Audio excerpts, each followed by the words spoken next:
ये कहानी एक ऐसी महिला की है जिसकी खूबसूरती ने पूरे शहर को हिलाकर रख दिया था। एक बुद्धिमान और संजीदा महिला जो एक ही रात में सबकी निगाहों का निशाना बन गई। उसने अब खुला हुआ गहरी गर्दन वाला कॉटन का कपड़ा पहनना शुरू कर दिया और अपने लंबे बालों को काटकर उन्हें एक बोल्ड और बेपरवाह अंदाज में रंग लिया। पहले जो नजरें झुकाकर चलती थी, अब उसकी आंखों में एक बेपरवाही और अनुभव की चमक थी। चाल में तिरछापन था पर हौसला भी मजबूत था।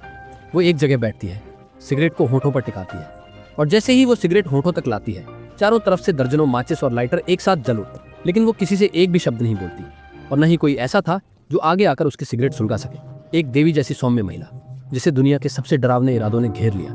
मर्द चाहते थे कि वो टूटे और औरतें चाहती थीं कि वो मिट जाए। ये सब एक गर्मियों के दोपहर की बात है। कुछ किशोर गली के कोने में बैठे थे। तभी एक रात जैसे लिबास में लिपटी महिला सामने से निकलती है। उसकी चाल में शालीनता, लेकिन कपड़े में कामुकता। सफेद ऊंची एड़ी के सैंडल गर्म जमीन पर चलती है और उसके भरे होंठ इन किशोरों की कल्पनाओं में घर कर लेते हैं।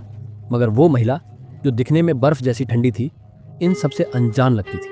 हैंडबैग को हाथ में लिए वो धीरे धीरे उस चौक की तरफ बढ़ती है। वहां खड़े पुरुष उसे नजरों से निगलते हैं, अपनी नजरें उस पर गड़ाए रखते हैं जैसे उसके साथ दिखने में ही इज्जत हो। वहीं औरतें आपस में कानाफूसी करती हैं, जलन से भरी, और उसकी जगह खुद को देखना चाहती। असल में कुछ साल पहले मालेना नाम की ये महिला शादीशुदा थी, लेकिन उसके पति के युद्ध पर चले जाने के बाद कस्बे के लोगों की नजरें बदल गईं। सबके मन में कुछ न कुछ चालाकी पलने लगी। पर उन सब के बीच एक 13 साल का लड़का था जिसके दिल में उसके लिए सच्चा सम्मान और मोह था। वो लड़का साइकिल लेकर कस्बे भर में मालेना के पीछे घूमता रहता, उसकी एक झलक पाने के लिए।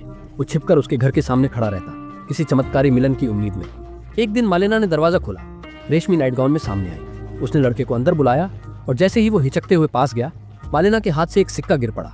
लड़का उसे उठाने के लिए झुका और वहीं उसकी नजर उस औरत की कोमल टांगों पर अटक गई।